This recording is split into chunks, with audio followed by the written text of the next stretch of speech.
Channel के माध्यम से आप सबका स्वागत है। देखिए, आजकल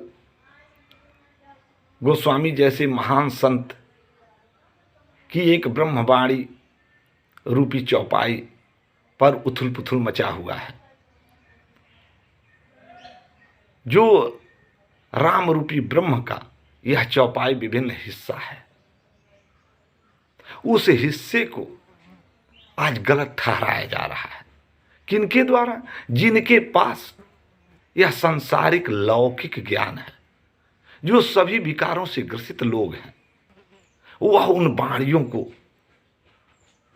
वह गोस्वामी जी को गलत ठहराने पे तुले हुए हैं और मांग भी उठा रहे हैं कि यह चौपाई रामचरितमानस से अलग कर दी जाए।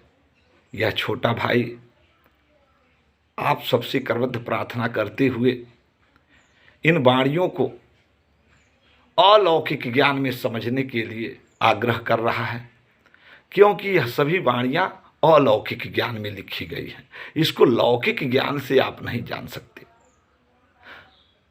पूरे विश्व में जितने भी शब्द हैं, उन सभी शब्दों को लगभग रामचरितमानस में पिरोया गया है। रामचरितमानस सार है सभी ग्रंथों का, सभी संतों का। हम गोस्वामी जी को या कबीर जी को अलग जान रहे हैं। संत अलग नहीं होते हैं, संत एक होते हैं। आप सुने होंगे, और परमात्मा भी एक होता है कि दाता एक राम, भिखारी सारी दुनिया, संत एक देवता, पुजारी सारी दुनिया। संत एक होते हैं, परमात्मा एक होता है। अब सांसारिक ज्ञान से, सांसारिक बुद्धि विवेक से उस राम को हम जानने की कोशिश करेंगे तो अनेक ही देखेंगे ना। इसीलिए कहा गया कि राम अतर्क बुद्धिमन बानी, अमति हमारे असुन से आनी। कि राम अतर्क हैं। अध्यात्म के हिसाब से जब तर्क होगा तब राम को जान सकते हैं। सांसारिक ज्ञान के अनुसार राम को नहीं जान सकते।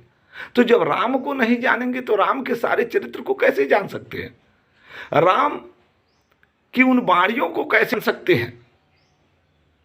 मेरे मित्रों, आजकल उस रामचरितमानस के ऊपर जो सवाल उठ रहे हैं इस चौपाई को लेकर के, ढोल गंवार शूद्र पफनारी सकल ताड़ना के अधिकारी, आप विचार करें। क्या गोस्वामी जी यह कह रहे हैं कि ढोल को पीटिए आपका कल्याण हो जाएगा? कि आपके पिताजी या कोई भी आपके घर का गार्जियन जो आपको यह शरीर का पालन पोषण किया है वह गंवार है तो उसको मारिए? या वह यह कह रहे हैं कि जो यह छोटी जात संसार ज्ञान के अनुसार बनाई गई है, जो आपका बीज बो रही है, जो आपके घर पे काम कर रही है, उसको मारिए? या जो आपके घर में दूध दे रही है, जो पशु बांधी गई है, उसको मारिए? या घर में जो खाना बना रहा है उसको मारिए? मारने के लिए कहे हैं। वो साफ लिख रहे हैं, ढोल गंवार शूद्र पफनारी सकल ताड़ना के अधिकारी। लेकिन यह अलौकिक ज्ञान है। बता रहे हैं ये जात पे आधारित या व्यक्ति पे आधारित चीज नहीं है, ये विचारों पे आधारित शब्द है। यह सारे शब्द आपके विचार को बदलने के लिए। आप शरीर अपने आप को समझ रहे हैं कि हम केवल शरीर हैं। आप अपने आप को एक जात समझ रहे हैं। इसीलिए तो संतों की वाणियों से आप कोसों दूर हैं। ढोल तो वह आदमी है, ताड़ने का मतलब समझाने से है, समझने से है। गोस्वामी जी यह जो रामचरितमानस लिखे हैं, राम के रहस्य को लिखे हैं, वह समझने के लिए न, समझने से पुण्य आत्माओं का कल्याण होगा।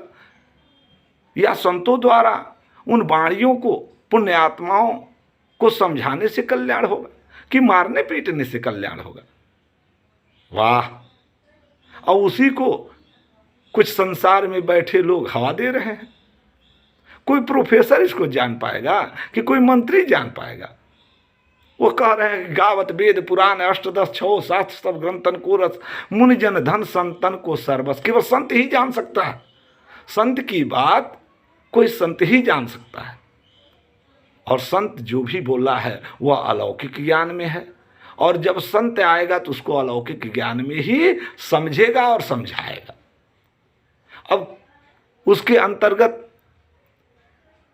यह जो कथा लिखी गई है उन तमाम पुण्य आत्माओं के लिए लिखी गई है कि जो चेतन रहते हुए अपने आप को जड़ समझ रही है। दे रहे हैं कि बिना मान जल जड़ गए 3 दिन बीत, अब बोले राम सकोप तब भय बिन होई न प्रीत। हमको बताया गया कि समुद्र पर राम रूपी जो ब्रह्म हैं जब पहुंचते हैं और विनय करते हैं, उनके विनय के अनुसार वह समुंदर जब परिणाम नहीं देते हैं